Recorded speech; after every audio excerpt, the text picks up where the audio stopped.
Hello everyone, आज का जो हमारा चैप्टर है डिस्कशन का, उस चैप्टर का नेम है haloalkanes and haloarenes. तो haloalkanes and haloarenes को हम आज डिस्कस करते हैं। अच्छा, डिस्कस करने से पहले हम जो चैप्टर का नेम है उसी से स्टार्ट करते हैं कि इसका मतलब क्या होता है। Haloalkanes and haloarenes. तो हेलो एल्कीन्स क्या होते हैं और हेलो एरीन्स क्या होते हैं।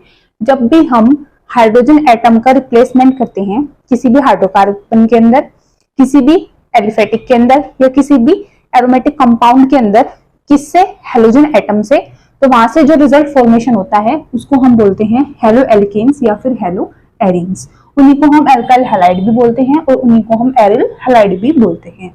तो हेलो एल्कीन्स क्या हुआ कि सपोज करो मेरे पास क्या है, एक एलिफेटिक चेन है। एलिफेटिक चेन मीन्स मेरे पास ये कार्बन एंड हाइड्रोजन की एक चेन है जिसको हम बोलते हैं ईथेन। इथेन बोलते हैं क्योंकि इसके अंदर दो कार्बन एटम हैं, तो इसको हमने क्या बोला है, इथेन। अब इस वाली एलिफेटिक चेन के अंदर अगर मैं एक हाइड्रोजन को रिप्लेस कर देती हूँ और उसके बजाय मैं किसको अटैच कर देती हूँ यहाँ पे, हेलोजन एटम को, तो हम इसको क्या बोलेंगे, हेलो एल्कीन या फिर एल्किल हैलाइड। कैसे करेंगे रिप्लेस, एक कार्बन है ना, कार्बन की क्या होती है, टेट्रावैलेंसी होती है। मीन्स कार्बन जो होता है वो एलिजिबल होता है चार बॉन्ड्स को बनाने के लिए। तो अभी इथेन के अंदर एक कार्बन के कितने हैं, चार बॉन्ड है ना। कैसे देखो, अगर ये कार्बन 1 है और ये कार्बन 2 है, तो कार्बन 1 के अंदर 1 2 3 एंड 4 ये वाला बॉन्ड, मीन्स 3 तो हाइड्रोजन अटैच है और एक ये वाला बॉन्ड है जो किससे अटैच है, C1 C2 से। ऐसे कार्बन 2 के अंदर एक हाइड्रोजन ये है, ये है, ये है, 3 हाइड्रोजन और एक ये वाला बॉन्ड, तो कितने हो गए टोटल हमारे पास, 4 बॉन्ड। तो कार्बन क्योंकि टेट्रावैलेंट होता है, 4 बॉन्ड्स को बनाता है, तो कार्बन 1 ने भी 4 बॉन्ड को बना रखा है और कार्बन 2 ने भी किसको बना रखा है, 4 बॉन्ड को बना रखा है। अब क्योंकि इसके अंदर ना तो कोई डबल बॉन्ड है ना ही कोई ट्रिपल बॉन्ड है, तो ऐसे कंपाउंड्स को हम बोलते हैं सैचुरेटेड कंपाउंड्स। ठीक है, इनको हम बोलते हैं सैचुरेटेड कंपाउंड्स और इन्हीं को हम क्या बोलते हैं, एल्कीन्स भी बोलते हैं। तो होएगा ये कि अब मैं यहाँ से अगर एक हाइड्रोजन को हटा दूं, एक हाइड्रोजन को हटा के रिप्लेस करके इसकी बजाय अगर मैं किसी भी हेलोजन को अटैच कर देती हूँ इस इथेन के अंदर, तो क्या होएगा। अच्छा, हाइड्रोजन हम कोई भी रिप्लेस कर सकते हैं क्योंकि ये क्या है, हमारा इक्वल है, ये वाला कार्बन भी और ये वाला कार्बन भी, है ना। सारों की दोनों की मतलब जो सिचुएशन है वो क्या है, इक्वल इक्वल है। तो अगर मैं इस वाले हाइड्रोजन को यहाँ से रिप्लेस कर देती हूँ तो क्या होएगा, कार्बन से यहाँ पे तो 3 है ही हाइड्रोजन अटैच। अच्छा, इस हाइड्रोजन को मैंने क्या कर दिया, रिप्लेस किससे कर दिया, हेलोजन से।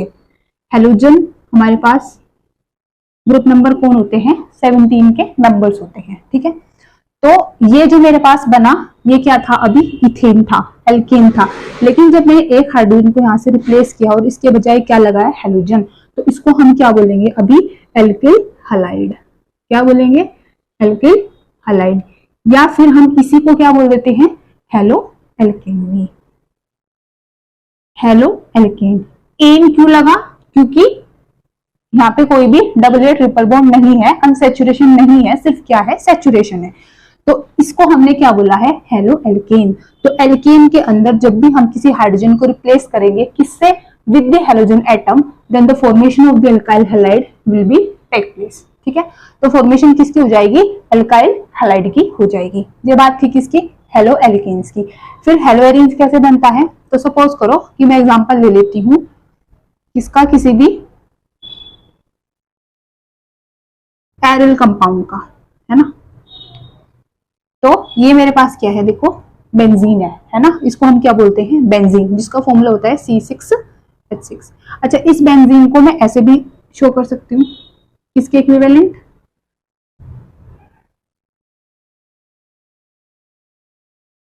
इस वाली कंपाउंड को हम ऐसे भी शो कर सकते हैं, अपने बेंजीन को ऐसे, है ना, क्योंकि मैंने अभी बताया था कि कार्बन क्या होता है, टेट्रावैलेंट होता है। तो यहाँ पे ना ये जो 6 पोजीशंस है इन पे क्या बैठे हैं, 6 कार्बन बैठे रहते हैं, है ना। और कार्बन क्या बनाते हैं, टेट्रावैलेंट, मतलब 4 बॉन्ड्स बनाते हैं। तो देखो इस कार्बन में 1 2 3 4 है ना, ऐसे इस कार्बन में 1 2 3 4, तो हर एक कार्बन ने यहाँ पे भी 4 बॉन्ड को बना रखा है। तो अगर मैं यहाँ पे भी किसी एक हाइड्रोजन को रिप्लेस करके किसी एक हेलोजन को अटैच कर देती हूँ तो फॉर्मेशन जो होगी वो किसकी हो जाएगी, हेलो एरीन की, या फिर एरिल हैलाइड की। तो अगर मैं इस वाले हाइड्रोजन को रिप्लेस कर देती हूँ तो मेरे पास जो फिलहाल फॉर्मेशन होगी वो किसकी हो जाएगी, एरिल हैलाइड एक कंपाउंड की, है ना। ये तो इसको हम क्या बोलते हैं, हेलो एरीन भी या फिर एरिल हैलाइड भी, ठीक है। अब यहाँ पे एक डिफरेंस है हेलो एल्केन के अंदर और हेलो एरीन के अंदर। बेसिकली जो हमें देखना है वो डिफरेंस क्या है कि यहाँ पे ना पूरे के पूरे इस कंपाउंड के अंदर हमारे पास सिंगल बॉन्ड्स हैं, लेकिन यहाँ पे क्या है, डबल बॉन्ड्स भी हैं। अब यहाँ पे सिंगल बॉन्ड है, दैट मीन्स कि यहाँ पे जो हेलोजन अटैच है वो किससे अटैच है, वो अटैच है sp3 कार्बन एटम से, है ना। लेकिन अगर मैं इस वाले कंपाउंड के अंदर बात करती हूँ, इसमें क्योंकि मेरे पास क्या है, डबल बॉन्ड्स है, दैट मीन्स कि यहाँ पे जो हेलोजन एटम अटैच है वो किससे अटैच है, sp2 कार्बन एटम से, है ना। और ये हाइब्रिडाइजेशन कैसे आती है ये सब मैंने आपको पढ़ा रखा है कुछ वीडियोस के अंदर, तो आप चेक कर लेना। हाइब्रिडाइजेशन के 4 पार्ट है जिसमें मैंने आपको हाइब्रिडाइजेशन पूरा डिटेल में बता रखा है, ठीक है। तो हेलो एल्केन्स और हेलो एरीन्स कैसे बनता है, ये है कि जब भी हम किसी एल्केन के अंदर या फिर एलिफेटिक कंपाउंड के अंदर हाइड्रोजन को हटा के किसी हेलोजन को लगाते हैं तो वहां पे जो फॉर्मेशन होती है वो एल्किल हैलाइड या फिर किसकी होती है, हेलो एल्केन की होती है, जिसके अंदर जो हेलोजन जिस कार्बन से अटैच होता है वो कार्बन हमारा होता है sp3 कार्बन एटम। वहीं पे हेलो एरिन की अगर मैं बात करती हूँ या एरिल हैलाइड की बात करती हूँ, वहां पे जो हेलोजन एटम अटैच होता है जिस पर्टिकुलर कार्बन एटम से, उस पर्टिकुलर कार्बन एटम को हम क्या बोलते हैं, sp2 कार्बन एटम, है ना। यहाँ पे जितने भी कार्बन एटम है वो सारे के सारे क्या है, sp2 है। यहाँ पे जितने भी कार्बन एटम है वो सारे के सारे क्या है, sp3 कार्बन एटम है। तो ये तो हमने क्या देखा है, एक इंट्रोडक्शन देखा इस चैप्टर का, किससे, इनके नेम से, कि हेलो एल्केन का मतलब क्या होता है और हेलो एरीन का मतलब क्या होता है। इसके बाद अब हम फर्दर चलते हैं कि हमने क्लासिफिकेशन करते हैं कंपाउंड का, ठीक है, कि जो हेलो एल्केन्स होते हैं और हेलो एरीन्स होते हैं हम उनको क्लासिफाई कैसे करेंगे। तो अब जो क्लासिफिकेशन करना है वो हमें 3 बेसिस के ऊपर करना है। तो हेलो एल्केन्स को और हेलो एरीन्स को हम क्लासिफाई करते हैं 3 बेसिस के ऊपर। फर्स्ट जो हमारा क्लासिफिकेशन का बेस है वो है on the basis of number of halogen atoms. तो on the basis of number of halogen atom, ठीक है। तो जो फर्स्ट बेसिस है क्लासिफिकेशन का, किसको, हेलो एल्केन्स को या हेलो एरीन्स को, वो है on the basis of number of halogen atom. दूसरा है on the basis of the compound. दूसरा क्या है, on the basis of compound.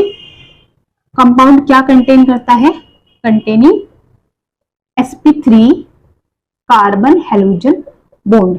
तो दूसरा क्लासिफिकेशन है on the basis of compound containing sp3 carbon and halogen bond. तीसरा जो हम यहाँ पे क्लासिफिकेशन करते हैं वो करते हैं on the basis of the compound containing, क्या करते हैं अब, compound containing sp2 carbon and halogen bond, ठीक है। तो हेलो एल्केन को और हेलो एरीन्स को जो हमने क्लासिफाई किया वो हमने क्या किया, 3 बेसिस में किया। अब इस बेसिस को हम डिस्कस करते हैं डिटेल में। सबसे पहला है on the basis of number of halogen atom. अब नंबर ऑफ हेलोजन एटम से क्या मतलब है, अभी मैंने आपको बताया कि अगर मैं एग्जांपल लेती हूँ मीथेन का, CH3CH3, इसको हमने बोला है क्या, सॉरी इथेन, इसको हमने क्या बोला है, इथेन, क्योंकि 2 कार्बन एटम होता है, एक अगर होता है और उससे 4 हाइड्रोजन अटैच तो उसको बोलते हैं मीथेन, 2 कार्बन को ethane, propane, butane, so on, है ना, ये चलता है हमारा। अच्छा, तो 2 कार्बन एटम है तो इसको हमने क्या बोला, जिससे 3 हाइड्रोजन इधर अटैच है, 3 इधर है, सिंगल बॉन्ड है सारे, तो इसलिए हमने इसको क्या बोला है, इथेन।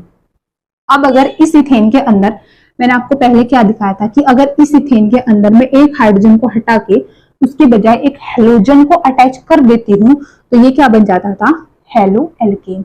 लेकिन जो हेलो एल्केन बनता था वो किस कैटेगरी का बनता था, कि देखो मेरे पास यहाँ पे 2 हाइड्रोजन ये लगे हैं, एक ये 3, ये वाला एक हेलोजन था पहले वाले में जो मैंने आपको उससे पहले अभी दिखाया था, है ना, कि मैंने सिर्फ क्या किया था, एक हेलोजन एटम को लगाया था एक हाइड्रोजन को रिप्लेस करके।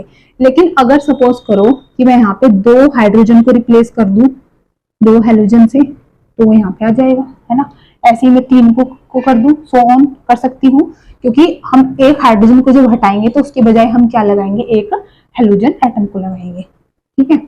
अब अगर मैं एक हेलोजन को लगाती हूँ एक हाइड्रोजन को हटा के, तो इसकी कैटेगरी क्या होती है? इसकी होती है मोनो हेलो एल्केन। मोनो मतलब कि हमने इस हेलो एल्केन के अंदर एक हाइड्रोजन को हटा के सिर्फ एक ही हेलोजन को लगाया है। सपोज करो कि मैं यहाँ पे 2 हेलोजन लगा देती हूँ। अगर मैंने 2 हाइड्रोजन को हटाया तो कितने हेलोजन लगेंगे? 2। उस टाइम पे जो इसकी कैटेगरी बनेगी वो क्या बनेगी? Die halo alkane. तो उसको हम क्या बोलेंगे? Die halo alkane. ऐसे ही अगर मैं 3 हटाऊंगी तो ट्राई टेट्रा, है ना, तो ये वाली सीरीज हमारी चलती जाएगी। तो हाइड्रोजन एटम्स को हटा के जब भी हम हेलोजन को लगाएंगे तो on the basis of number of halogen atoms हम उनको कैसे कैटेगराइज करेंगे? Mono halo alkane, di, tri. तो उससे हमें ये अंडरस्टूड हो जाएगा, मोनो मतलब हमने एक हाइड्रोजन को हटा के सिर्फ एक ही हेलोजन लगाया है, डाई हमने 2 को हटा के 2 ही हेलोजन को लगाया है। ये बात थी किसकी? हेलो एल्केन्स के केस की। बट अगर मैं हेलो एरीन्स में भी ये वाली चीज को देखती हूँ तो उसमें भी सेम ये चीज होगी, क्योंकि ये हमारा होता है बेंजीन, है ना। तो इस बेंजीन में अभी मैंने जो इससे पहले आपको दिखाया था कि मैंने ना सिर्फ इस वाले हाइड्रोजन को हटाया था और इसकी बजाय ना मैंने एक ही हेलोजन एटम को लगाया था। बट अब अगर मैं एक से ज्यादा को हटा दूं तो मेरे को उतने फिर हेलोजन लगाने पड़ेंगे। तो अगर मैं देखो एक को हटाती हूँ तो यहाँ पे एक ही हेलोजन आएगा, बाकी यहाँ पे आएंगे आपके हाइड्रोजन्स। तो इसको मैं क्या बोलूंगी? Mono hello arene. क्या बोलेंगे इसको हम? Mono hello arene. ठीक है। अगर मैं एक और हाइड्रोजन को हटा के एक और हेलोजन को लगा देती हूँ तो क्या बन जाएगा? Die hello arene. ऐसे ही मैं एक को और हटा के क्या लगा सकती हूँ? 3 को लगा सकती हूँ, तो tri, tetra, penta, so on ये हमारा चलेगा। ठीक है। तो on the basis of number of halogen atom हमने क्या देखा कि कैसे हम इनको mono, di, tri, halo alkanes और हेलो एरीन्स के केस में लिखते हैं। ठीक है। तो ये जो फर्स्ट वाली कैटेगरी थी on the basis of number of halogen atom, ये हमारे यहाँ पे क्या होती है? खत्म हो जाती है। तो फर्स्ट कैटेगरी हमने डिस्कस कर ली है on the basis of number of halogen atoms. But अब अगर मैं आपको बताऊं किसके बारे में? सेकेंड वाली कैटेगरी के बारे में। सेकेंड वाली कैटेगरी में देखो, compound containing sp3 carbon and halogen bond. Means यहाँ पे एक चीज अंडरस्टूड है कि sp3 कार्बन की ही बात होगी। ठीक है। यहाँ पे जो कार्बन एटम होएगा जो हाइड्रोजन से या हेलोजन से अटैच होंगे वो सारे कैसे होंगे? सिंगल बॉन्ड के थ्रू अटैच होंगे। ठीक है। तो ये वाली अगर मेरे को कैटेगरी पढ़नी है तो इसको फर्दर हमने कैटेगराइज किया हुआ है किसके अंदर? 3 केसेस के अंदर, है ना।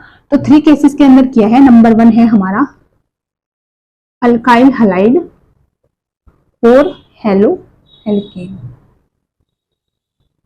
ये नंबर 1 कैटेगरी है जिसको हम ए से रिप्रेजेंट कर लेते हैं। यहाँ पे हमारी जो बी वाली कैटेगरी है वो कौन सी है? Allylic halide.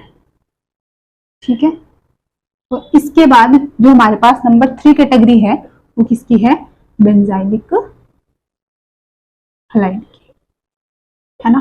तो compound containing sp3 carbon halogen bond में मेरे पास 3 कैटेगरी आती है, अल्काइल हलाइड या फिर हेलो एल्केन, अलाइलिक हलाइड और आती है बेंजाइलिक हलाइड। एक चीज क्या कॉमन है इस वाले कैटेगराइजेशन में कि सारे के सारे कार्बन यहाँ पे क्या होने वाले हैं? sp3 होने वाले हैं। तो अल्काइल हलाइड या फिर हेलो एल्केन्स को अगर हम देखते हैं तो ये क्या करते हैं? ये एक फॉर्मेशन करते हैं किसकी? एक होमोलोगस सीरीज की, जिसमें हमारे पास CnH2n+1x ये वाली सीरीज क्या होती है? फॉलो होती है। तो अल्काइल हैलाइड या फिर हेलो एल्केन के अंदर ये क्या फॉलो करते हैं? एक होमोलोगस सीरीज को फॉलो करते हैं जिसमें हमारे पास CnH2n+1 और ये क्या है? एक हेलोजन है। अब अगर मैं इसको आपको समझाऊं कौन से एग्जाम्पल से, फिर से अगर मैं इथेन का एग्जाम्पल लेती हूँ तो इथेन था CH3 यही था। इसमें मैंने क्या किया था? एक हाइड्रोजन को हटा के एक क्या लगाया था? हेलोजन। तो मैं लिख सकती हूँ CH2x, है ना। अब हम क्या करेंगे कि ये वाला फॉर्मूला हम क्या करेंगे यहाँ पे यूज करेंगे। कैसे? देखो इस आप कार्बन को काउंट करो, कार्बन कितने हैं? 1 and 1 2 कार्बन है, 5 मेरे पास हाइड्रोजन है और एक क्या है? हेलोजन। तो अगर मैं इस वाले फॉर्मूले में ये वैल्यू पुट करती हूँ, n मतलब n है यहाँ पे नंबर ऑफ कार्बन एटम्स। ठीक है। तो नंबर ऑफ कार्बन एटम यहाँ पे कितने हैं? मेरे पास 2 है। तो अगर मैं इसके अंदर ये चीज पुट करती हूँ तो n की वैल्यू कितनी है? क्योंकि 2, तो C2H2 इंटू 2 प्लस 1 4 हेलोजन। तो क्या आता है C2, 2 2 4 प्लस 1 5 C2H5X। तो आया ना यही वाला फॉर्मूला, ठीक है। तो एल्काइल हैलाइड को या फिर हेलो एल्केन्स क्या करते हैं, एक होमोलोगस सीरीज बनाते हैं CnH2n प्लस 1 इंटू एक्स के, ठीक है। और ये हमने किससे सेटिस्फाई किया, इसका एग्जाम्पल लिया हमने इथेन का, जिसमें हमारे पास 2 कार्बन एटम थे, तो n की वैल्यू 2 हो जाती है, 2 हो जाती है, उसको मैंने इस फॉर्मूले के अंदर पुट किया, तब भी यही आता है और तब भी यही आता है। मतलब ये एक शॉर्ट फॉर्मूला है, ठीक है, जिसको हम फाइंड आउट कर सकते हैं। तो ये जो एल्काइल हैलाइड या फिर हेलो एल्केन्स होते हैं ना, फिर फर्दर हम इनको कैटेगराइज करते हैं प्राइमरी, सेकेंडरी और टर्शियरी के अंदर। अब कैसे करते हैं, अब ये जो मेरे पास एल्काइल हैलाइड या फिर हेलो एल्केन आया है, इसको हम फर्दर कैटेगराइज करेंगे कि 1 डिग्री क्या होता है, 2 डिग्री, 3 डिग्री, या जिसको हम बोलते हैं primary alkyl halide, secondary alkyl halide and the tertiary alkyl halide. तो एल्काइल हैलाइड या फिर हेलो एल्केन्स के अंदर फर्दर अब हम डिस्कस करेंगे कि प्राइमरी एल्काइल हैलाइड क्या होता है, प्राइमरी एल्काइल हैलाइड क्या होता है, जिसको हम बोलते हैं 1 डिग्री, है ना। फिर उसके बाद आता है हमारा क्या, सेकेंडरी एल्काइल हैलाइड, ये मैं शॉर्ट में लिख दे रही हूँ, जिसको बोलते हैं 2 डिग्री। ऐसे ही हमारे पास आता है फिर टर्शियरी, और टर्शियरी को हम क्या बोलते हैं, टर्शियरी एल्काइल हैलाइड को 3 डिग्री, ठीक है। अब हम यहाँ पे डिस्कस कर लेते हैं कि 1 डिग्री पर प्राइमरी, 1 डिग्री या फिर प्राइमरी एल्काइल हैलाइड क्या होते हैं, सेकेंडरी या फिर 2 डिग्री या फिर सेकेंडरी एल्काइल हैलाइड क्या होते हैं, 3 डिग्री या फिर टर्शियरी एल्काइल हैलाइड्स क्या होते हैं, ठीक है। तो इस चीज को हम यहाँ पे डिस्कस करते हैं। तो अब अगर मैं एग्जांपल देती हूँ किसका, प्राइमरी का, तो कैसे मैं पता करूं कि मेरे पास अगर कोई एल्काइल हैलाइड मुझे गिवन है, हेलो एल्केन गिवन है, वो कौन सा है, वो 1 डिग्री का है या फिर प्राइमरी है। तो कैसे पता करेंगे, अगर मेरे पास कोई कार्बन है ना, उस कार्बन से अगर डायरेक्टली हेलोजन अटैच है, कोई कार्बन है, उस कार्बन से डायरेक्टली मेरे पास क्या है, हेलोजन एटम अटैच है, और उसी कार्बन पे अगर एक से ज्यादा हाइड्रोजन एटम है, एक से ज्यादा क्या है, हाइड्रोजन एटम है, तो उस वाले एल्काइल हैलाइड को हम क्या बोलते हैं, प्राइमरी एल्काइल हैलाइड। दोबारा से समझते हैं कि मेरे पास ये कार्बन है, जिस कार्बन से डायरेक्टली कौन अटैच है, एक हेलोजन एटम अटैच है, अगर उसी कार्बन के पास एक से ज्यादा हाइड्रोजन एटम डायरेक्टली अटैच है, तो उस वाले एल्काइल हैलाइड को हम क्या बोलते हैं, प्राइमरी या फिर 1 डिग्री एल्काइल हैलाइड। आइए बात समझ। अब आ जाओ आप सेकेंडरी पे या फिर 2 डिग्री पे। तो सेकेंडरी या 2 डिग्री एल्काइल हैलाइड्स क्या होते हैं, तो सेकेंडरी जो होते हैं या 2 डिग्री एल्काइल हैलाइड्स होते हैं, वो क्या होते हैं कि अगर मेरे पास कार्बन एटम है, उस कार्बन एटम से डायरेक्टली कोई हेलोजन क्या है, अटैच है, और उसी कार्बन एटम पे सिर्फ एक ही हाइड्रोजन है, सिर्फ क्या है, सिर्फ एक हाइड्रोजन एटम है, तो इसको हम बोलते हैं सेकेंडरी एल्काइल हैलाइड। ऐसे ही अगर हम टर्शियरी पे आते हैं, तो टर्शियरी में हम क्या बोलेंगे कि वो कार्बन एटम जिससे हेलोजन डायरेक्टली अटैच है, अगर उसके पास एक भी हाइड्रोजन एटम प्रेजेंट नहीं है, कोई भी हाइड्रोजन एटम डायरेक्टली प्रेजेंट नहीं है, तो वो वाला एल्काइल हैलाइड हमारा क्या हो जाता है, टर्शियरी एल्काइल हैलाइड, ठीक है। तो प्राइमरी में क्या होना चाहिए, मोर देन 1 हाइड्रोजन एटम, एक से ज्यादा हाइड्रोजन एटम डायरेक्टली अटैच होना चाहिए उस वाले कार्बन से जिससे हेलोजन क्या है, डायरेक्टली अटैच है। सेकेंडरी में ओनली 1 हाइड्रोजन, सिर्फ एक हाइड्रोजन होना चाहिए। टर्शियरी में कोई भी हाइड्रोजन नहीं होना चाहिए। तो एक बड़ा सिंपल सा वे है जिससे हम आइडेंटिफाई कर लेंगे कि प्राइमरी एल्काइल हैलाइड क्या होते हैं, सेकेंडरी क्या होते हैं, एंड हमारे टर्शियरी क्या होते हैं। कई बार ये वाला क्वेश्चन पूछा भी जाता है कि आपको 3-4 स्ट्रक्चर्स बना देंगे, उसमें से बोलेंगे फाइंड आउट करो कौन सा प्राइमरी है, कौन सा सेकेंडरी है, कौन सा टर्शियरी है, ठीक है। आगे इस तरह के जो क्वेश्चंस हैं एनसीईआरटी के अंदर, इन टेक्स्ट जो अनसॉल्व क्वेश्चंस हैं, हम इनको भी डिस्कस करेंगे, वहां पे फिर से हम इस चीज को दोबारा से पढ़ेंगे, ठीक है। तो प्राइमरी, सेकेंडरी और टर्शियरी ये वाले हमारे, ऐसे हम इस चीज को क्या करते हैं, डिफाइन करते हैं, ठीक है। तो अल्काइल हैलाइड और हेलो एल्केन जो हमारा ए वाला पार्ट था कैटेगरी 2 के अंदर, वो यहाँ पे क्या हो जाता है, हमारा कंप्लीट हो जाता है। ठीक है। अब हम किस पे आते हैं, अब हम आते हैं एलाइलिक हलाइड पे, उसके बाद हम पढ़ेंगे बेंजाइलिक हलाइड। ठीक है, तो अब जो हम यहाँ पे पढ़ने वाले हैं, डिस्कस करने वाले हैं, वो क्या है हमारा एलाइलिक हलाइड, है ना। ये वाली टर्म भी इंपॉर्टेंट है, एलाइलिक हलाइड। कई बार पूछ लेते हैं एलाइलिक हलाइड ये है या नहीं है। ठीक है, तो एलाइलिक हलाइड क्या होते हैं? वो कंपाउंड्स जिनके अंदर हेलोजन एटम अटैच होता है sp3 कार्बन एटम से, लेकिन किसके बाद? sp2 कार्बन एटम के बाद। या मैं बोलूं कि अगर मेरे पास कार्बन डबल बॉन्ड कार्बन, इसके जो नेक्स्ट कार्बन होएगा, अगर उस पे हेलोजन एटम अटैच है डायरेक्टली, तो ये वाला जो मेरा कार्बन होता है इसको हम क्या बोलते हैं? एलाइलिक कार्बन बोलते हैं। और इस पूरे कंपाउंड को हम क्या बोलते हैं? एलाइलिक हलाइड बोलते हैं। ठीक है, तो कार्बन डबल बॉन्ड कार्बन के जो बिल्कुल नेक्स्ट, जो एकदम से अगले वाला कार्बन होता है, और वो कार्बन हमारा क्या होता है? sp3 होता है। एक हाइड्रोजन इससे मैंने ये लगा दिया, एक मैंने ये लगा दिया, है ना। तो इस कार्बन ने देखो 4 बॉन्ड बना रखे हैं। तो कार्बन डबल बॉन्ड कार्बन के जो जस्ट नेक्स्ट वाला कार्बन होता है, अगर उस पर कोई डायरेक्टली हेलोजन ग्रुप अटैच है, तो ऐसे हम कंपाउंड को बोलते हैं एलाइलिक हलाइड। क्या बोलते हैं हम? Allylic halide.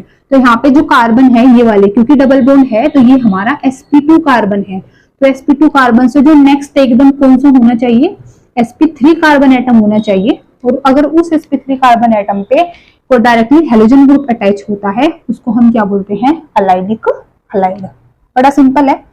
ठीक है, इसके बाद एक और एग्जांपल ले लेते हैं कि आप सपोज करो मैं इस तरह का कोई वो बनाती हूँ फिगर, CH3, ये कंपाउंड है जिसमें मेरे पास है CH3, CH double bond CH,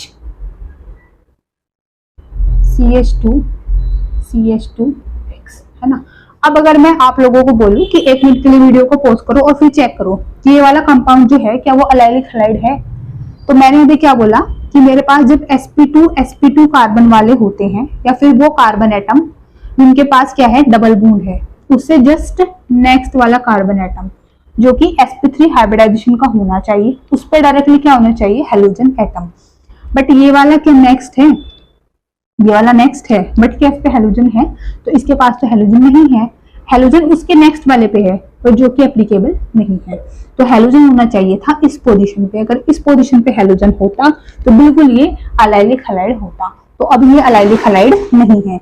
लेकिन अगर मैं क्या करती हूँ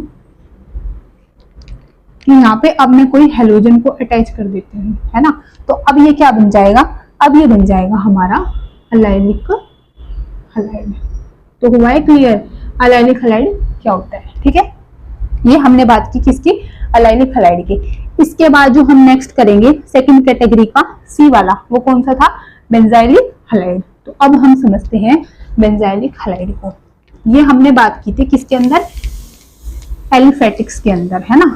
अब हम बात करेंगे किसके अंदर? एरोमेटिक के अंदर। तो उसके लिए मैं अभी जो एग्जांपल ले लेती हूँ, सबसे पहले लिखते हैं हम बेंजाइलिक हलाइड, है ना। तो क्या होते हैं? देखो बेंजाइलिक हलाइड। तो बेंजाइलिक हलाइड में क्या होगा? मैं यहाँ पे फिर से जो एग्जांपल लेती हूँ, मैं एक एग्जांपल ले लेती हूँ टोलीन का। क्या एग्जांपल लेती हूँ मैं? टोलीन का। ठीक है, ये होता है हमारा टोलीन। बेंजीन से जब CH3 ग्रुप क्या होता है? अटैच होता है। ठीक है, तो अभी क्या है? देखो ये वाला कार्बन और ये वाला कार्बन, ये कार्बन हमारे क्या है? sp2 क्योंकि बीच में क्या है? Double bond. तो ये कार्बन जब sp2 कार्बन के जस्ट नेक्स्ट वाला कार्बन जो कि sp3 है, अगर उस पे डायरेक्टली कोई हेलोजन ग्रुप अटैच है, दैट मीन्स वो वाला जो कंपाउंड होएगा उसको हम क्या बोलेंगे? Benzylic halide. तो इसको हम क्या बोलेंगे? बेंजाइलिक हलाइड, क्योंकि sp2 कार्बन के जस्ट नेक्स्ट वाला कार्बन जो कि sp3 होना चाहिए, उससे डायरेक्टली हेलोजन ग्रुप अटैच होना चाहिए, तो उसी को हम क्या बोल देते हैं? Benzylic halide. ठीक है, ये एक एग्जांपल था। अब अगर मैं कोई नेक्स्ट एग्जांपल लेती हूँ, नेक्स्ट एग्जांपल आप ये ले लो, एक 5 नंबर रिंग का। यहाँ पे हम लगा देते हैं ऐसे डबल बॉन्ड। ठीक है, अब अगर मैं आपसे पूछूं, यहाँ पे मैं लिखती हूँ CH2X कि क्या ये वाला बेंजाइलिक हैलाइड है। अगर इस चीज को हम चेक करें कि क्या ये वाला बेंजाइलिक हैलाइड है, तो देखो ये कार्बन और ये sp2 ये भी sp2 बट इनके जो पड़ोसी कार्बन है ना, एडजेसेंट एकदम नेक्स्ट वाला, वो ये कार्बन है और इस पे तो कोई हेलोजन ग्रुप अटैच नहीं है ना, इससे नेक्स्ट वाले पे अटैच है, मतलब ये बेंजाइलिक हैलाइड नहीं है। तो बेंजाइलिक हैलाइड होने के लिए क्या होनी चाहिए, sp2 कार्बन, उसके नेक्स्ट कार्बन पे डायरेक्टली क्या अटैच होना चाहिए, हेलोजन एटम, है ना। तो इसमें जो हमने ए बी और सी पार्ट देखा, तीनों में एक कंडीशन तो सेम ही है कि सारे के सारे वो वाले हेलोजन जो अटैच है ना कार्बन से, वो सारे के सारे कार्बन हमारे यहाँ पे क्या है, वो sp3 कार्बन एटम है, ठीक है। तो ये हमने डिस्कस किया compound containing sp3 carbon and halogen bond.